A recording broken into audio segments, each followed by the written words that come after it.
Yes, I say hello, hello, hello, hello. You can't do what I do, that's just something you don't. I make this look. Hey, what's up guys, TechTitan here and I'm back again with a brand new video. So before I begin this one, as always, I want to thank you all so much for watching. If you're new to the channel, don't be a stranger, go ahead and leave a thumbs up. And also make sure you're subscribed, that way you don't miss out on more content.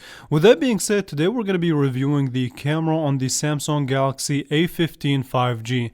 And I can tell you this, that this camera on this device has kind of, I would say, met my expectations. So one of the things that I want you to keep in mind while I'm doing this review is that this phone is a phone that costs $199 MSRP if you want it unlocked. So beginning with the camera design itself, it's very similar to, I would say it's familiar design because it's very similar to Samsung devices in general. Whether you're looking at the past A14 or if you're looking at the A54, even their S line, they share similarities. I would say just a difference in materials.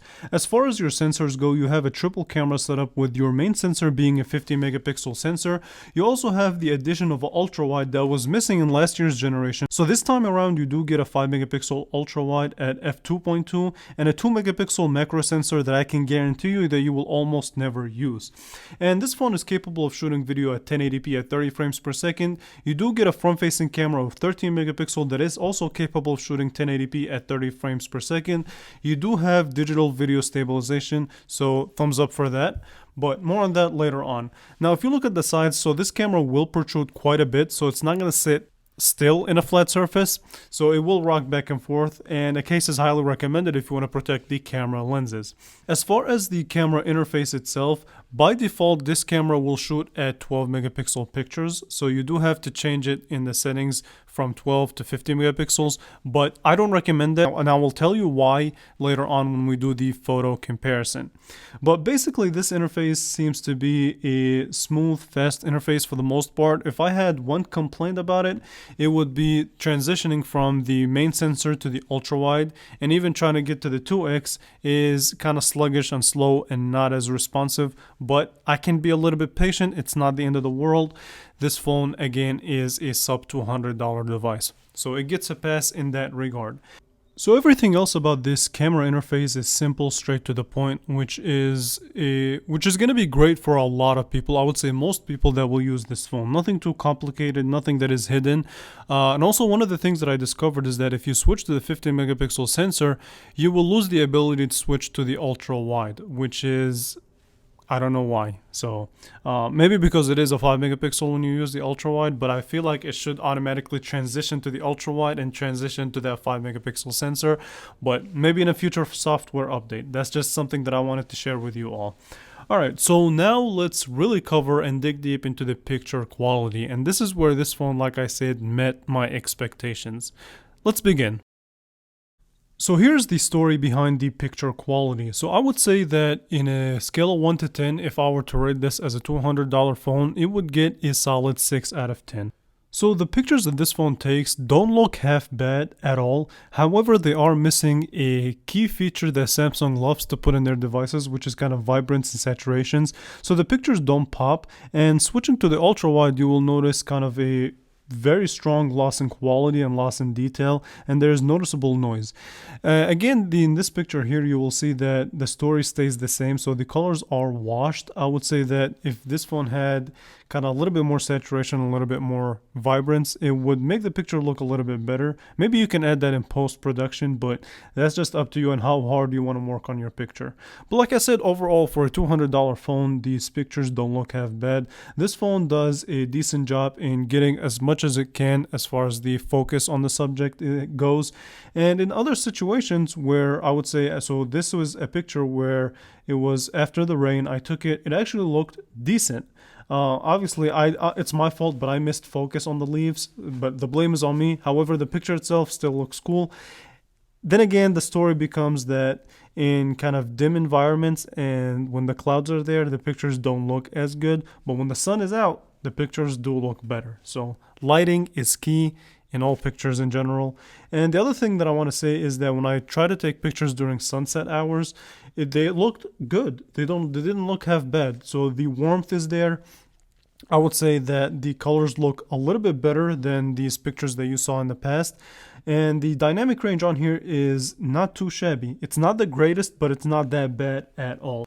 So even if you're trying to take pictures of yourself using the main sensor, they look pretty decent.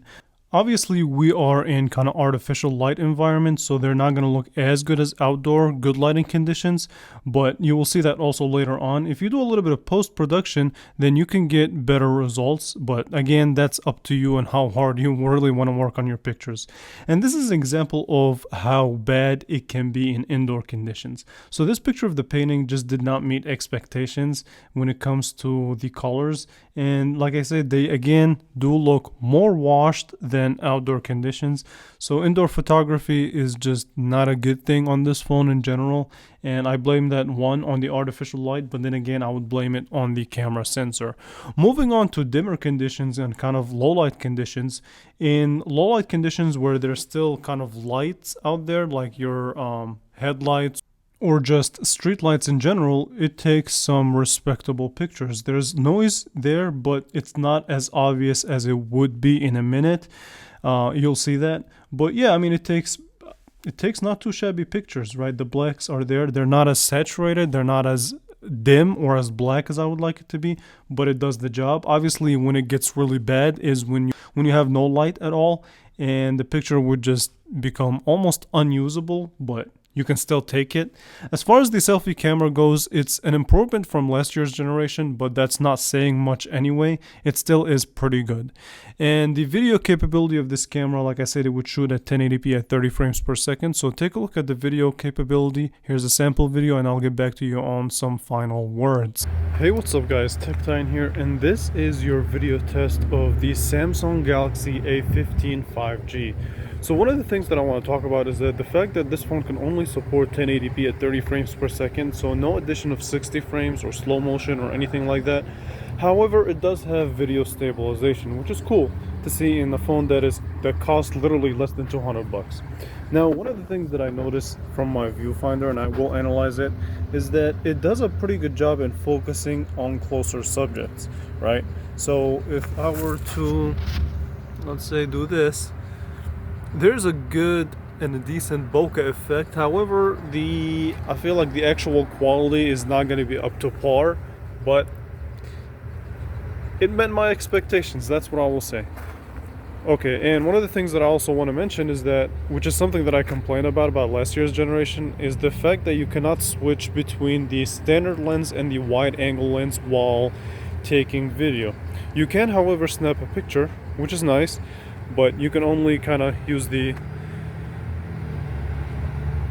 zoom lens, which is not really a zoom lens, it's a macro lens, but it uses digital zoom, but you cannot really use kind of a ultra wide, which is disappointing. I wish you could do that, but that's your video test. We're out. So again, familiar, the video capability has met my expectation. If I were to say a positive thing about it, is that it does a pretty good job in digital stabilization, and it does a good job in focusing and blurring the background. So thumbs up for that. So here's my overall conclusion on the camera of the Galaxy A15 5G.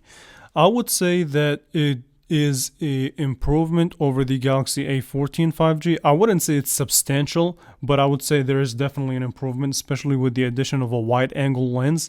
However, image quality itself it's fine. It's not going to blow your mind or anything like that, but that is to be expected in a $200 device. So keep an expectation if you're trying to buy this phone. So here's your biggest takeaways as well. If you're in good lighting conditions, and I mean really good lighting conditions, then this phone will almost not disappoint you. However, in kind of more artificial light environments, then you're going to be disappointed. The colors won't be as good. But yeah, overall, this is an improvement from last year's generation. Not much to complain about. And I would say this. Tell me what you think of the Galaxy A15 5G's camera if you have this phone. Would you recommend it? Would you not recommend it? You tell me. So with that being said, thank you all so much for watching, and I will definitely catch you guys in the next one. I appreciate you all for watching.